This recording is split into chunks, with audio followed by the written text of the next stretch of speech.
एक व्यक्ति अगर हम लोग साल में देखेंगे कि वो जितनी भी बार बीमार पड़ता है तो वो जितनी बार बीमार हुआ है उसमें से मैक्सिमम टाइम्स उसको एक कॉमन तकलीफ देखी जाती है, वो होती है बुखार यानी फीवर।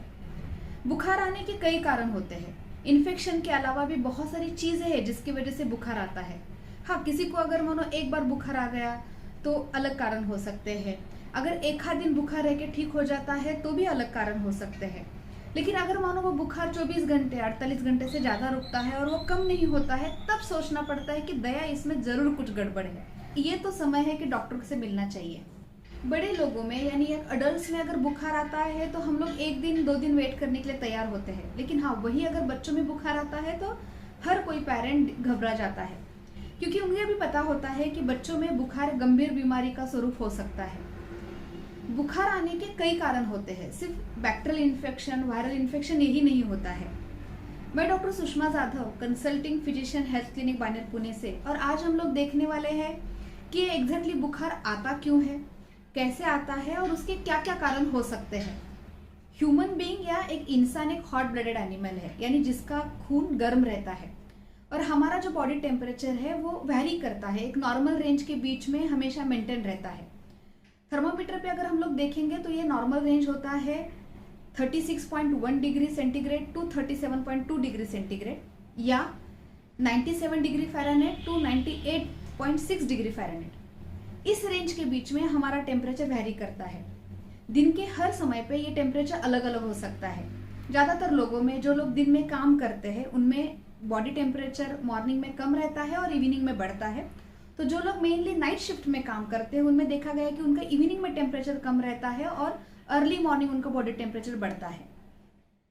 चाहे बाहर कोई भी एनवायरनमेंट हो, ठंड हो या गर्म हो, बॉडी इस तरह से काम करती है कि इसी रेंज में यानी 36.1 टू 37.2 डिग्री सेंटीग्रेड या 97 टू 98.6 डिग्री फ़ारेनहाइट के बीच में बॉडी टेम्परेचर मेंटेन रखा जाता है।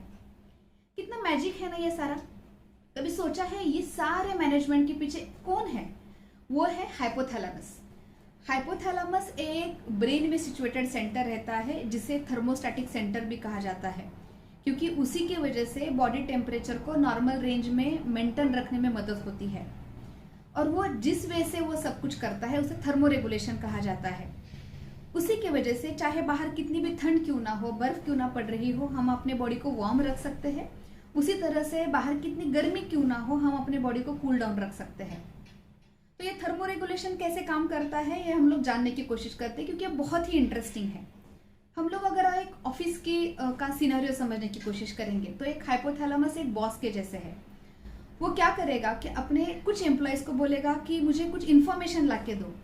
उस इन्फॉर्मेशन में ये जानने की कोशिश रहेगी कि बाहर किस तरह से एनवायरनमेंट है, बॉडी किस तरह से अभी काम कर रही है, आजू बाजू में ठंड है या गर्म है, और वो इन्फॉर्मेशन बॉस को दी जाती है यानी हाइपोथैलेमस को। उस इन्फॉर्मेशन को इंटरप्रेट करके हाइपोथैलेमस अपना प्लान बनाता है, डिसीजन लेता है, और वो एग्जीक्यूट करने के लिए, वो काम करने के लिए अपने दूसरे एम्प्लॉयज को बोला जाता है।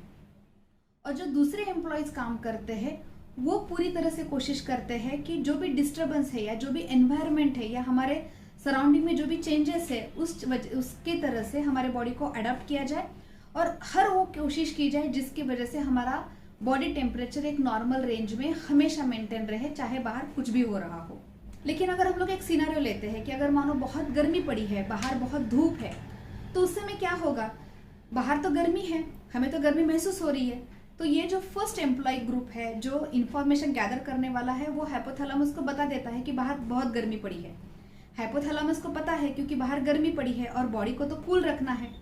तो हाइपोथैलेमस अपना क्या प्लान बनाता है और उससे क्या एक्शंस इम्प्लीमेंट होते हैं। तो सबसे पहले हमारे ब्रेन को स्टिमुलेशन मिलता है और उससे हमें सेंसेशन होता है कि हमें एक्सेसिव जो क्लोथ्स है वो निकालने चाहिए, अगर कोट पहना है तो निकालना चाहिए। दूसरी ब्रेन को ऑर्डर मिलती है कि प्यास लगी है, पानी पीना चाहिए। तीसरा, हमारे स्किन के नीचे जो ब्लड वेसल्स होते हैं वो डायलेट हो जाती है, यानी वो फूलती है, जिसकी वजह से जो बॉडी में एक्सेसिव टेम्परेचर है वो स्किन से इवेपोरेट होकर निकल जाता है। चौथा, हमें एक्सेसिव स्वेटिंग होने लगती है या पसीना आने लगता है, जिसकी वजह से बॉडी में से हीट इवेपोरेशन से निकल जाती है। और ये सारे मैकेनिज्म्स की वजह से जो एक्सेसिव टेम्परेचर है बॉडी का, वो कूल डाउन होने में मदद होती है, और इसी की वजह से हमें गर्मियों में इतना पसीना आता है और प्यास लगती है। इस तरह से बाहर जब बहुत ठंड पड़ी हो या बॉडी टेम्परेचर लो होने लगा हो, तो जैसे ही हाइपोथैलेमस को पता चलता है तो ऑर्डर देख के उसकी वजह से क्या क्या होता है, एक कि हमें ठंड लगने का एहसास होता है और हम लोग और एक्स्ट्रा क्लोथ ओढ़ लेते हैं। दूसरी बात है कि बॉडी में जो मसल्स है वो कांपने लगते हैं और उस कांपने की वजह से या मसल के मूवमेंट से गर्मी बन जाती है बॉडी में और उसी वजह से हमें शिवरिंग होती है या ठंड में हम लोग कांपने लगते हैं। तीसरा, हमें गूज बम्स आते हैं या रोंगटे खड़े हो जाते हैं या मराठी में उसे काटा येना बोलते हैं। कभी सोचा है ये रोंगटे क्यों खड़े होते हैं? तो हमारी स्किन के नीचे एक मसल रहती है, वो मसल कॉन्ट्रैक्ट हो जाती है और उसकी वजह से जो हमारे हेयर्स है वो खड़े हो जाते हैं। पूरे बॉडी पे सारे एक दूसरे के आजू बाजू में हेयर्स खड़े होने की वजह से या बाल खड़े होने की वजह से जो भी हवा स्किन के ऊपर से गुजरती है वो डायरेक्टली स्किन को टच नहीं होती है और इससे स्किन का टेम्परेचर मेंटेन रहने में मदद होती है। और इसी की वजह से ठंड में हमें रोंगटे खड़े हो जाते हैं, हम कांपते हैं और कुछ ओढ़ने का हमारा मन करता है। तो इसी तरह से हाइपोथैलेमस पूरी कोशिश करता है कि गर्मियों में बॉडी को कूल रखे और सर्दियों में बॉडी को वार्म रखे। अभी ये सब सुनने के बाद एक सवाल आता होगा कि ये हाइपोथैलेमस अगर इतना परफेक्टली मैनेज करता है, इतने परफेक्ट मैनेजमेंट है, तो भी हमें बुखार क्यों आता है?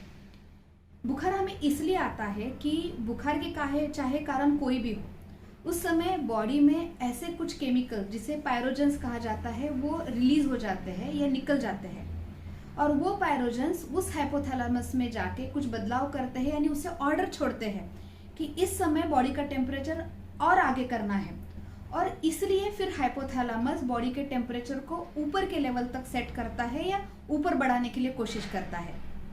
बुखार का कारण सिर्फ इन्फेक्शन ही नहीं होता है, बैक्टीरियल वायरल इन्फेक्शन ये तो है ही कारण, इसके अलावा इन्फ्लामेशन यानी जोड़ों में सूजन आना या रूमेटॉइड आर्थराइटिस, कभी कभार कुछ दवाइयों के वजह से, कभी कभार एंजाइटी स्ट्रेस के वजह से, फीमेल्स में मेनोपॉज में या बहुत गर्मियों में आप गए हो यानी हीट स्ट्रोक की वजह से भी बुखार एक व्यक्ति को आ सकता है। बुखार को हम लोग बीमारी नहीं कह सकते, उसे हम लोग लक्षण कह सकते हैं। उसके दो कारण हैं, एक तो वो एक बताता है इनडायरेक्टली कि कुछ ना कुछ बॉडी में गड़बड़ चल रही है या कुछ बदलाव आए हैं, और दूसरी बात वो इनडायरेक्टली ये भी बताता है कि हमारी प्रतिकार शक्ति, हमारी इम्यूनिटी वो बदलाव को कंट्रोल करने की कोशिश कर रही है, चाहे वो बैक्टीरिया को मारने की कोशिश कर रही है या वायरस को कंट्रोल में करने की कोशिश कर रही है। क्योंकि बुखार एक तरफ से एक प्रोटेक्टिव मैकेनिज्म है बॉडी का, इसलिए अगर मानो माइल्ड बुखार आता है यानी 99 तक डिग्री फ़ारेनहाइट तक बुखार रहता है या एक ही बार बुखार आके चला जाता है तो इतना डरने की बात नहीं है। हाँ, लेकिन वही बुखार अगर 1 से 2 दिनों में कम नहीं हो रहा है या उसका रेंज 100, 101, 102 तक रह रहा है तो उस समय डॉक्टर से मिलना या उनसे बात करना ज़रूरी है। ये प्रोटेक्टिव मैकेनिज्म बहुत छोटे बच्चों में या बहुत बूढ़े लोगों में वीक रहता है, इसलिए उन लोगों में काफ़ी बार बीमारी ज़्यादा गंभीर स्वरूप की हो सकती है लेकिन उनको फीवर नहीं आता है या बहुत ही माइल्ड बुखार आता है। तो ये जो बुखार का थंब रूल है वो हर एज के लिए इक्वली एप्लीकेबल नहीं होता है। आज के बाद से गर्मियों में और सर्दियों में बाहर कितनी भी गर्मी हो, ठंडी हो, कोई भी टेम्परेचर हो, अगर आपकी बॉडी अच्छे से हेल्दी रहती है, नॉर्मल टेम्परेचर मेंटेन करती है तो मिस्टर थैलेमस को थैंक यू ज़रूर बोलिएगा। आज हम लोगों ने जो भी फीवर के बारे में बातें की आपको डेफिनेटली इंटरेस्टिंग लगी होगी। हम लोग आगे के कुछ वीडियोज़ में ये देखेंगे कि फीवर के क्या रेंज रहते हैं, उससे हम लोग बीमारी के बारे में कैसे पता कर सकते हैं, या बुखार घर पे कैसे नापा जाता है, बुखार आया तो घर पे हम लोग क्या क्या इलाज कर सकते हैं। और ये सब कुछ जानने के लिए हमारे साथ बने रहिए, हमारे चैनल को ज़रूर सब्सक्राइब कीजिए और अपना ख्याल रखिए। Thank you.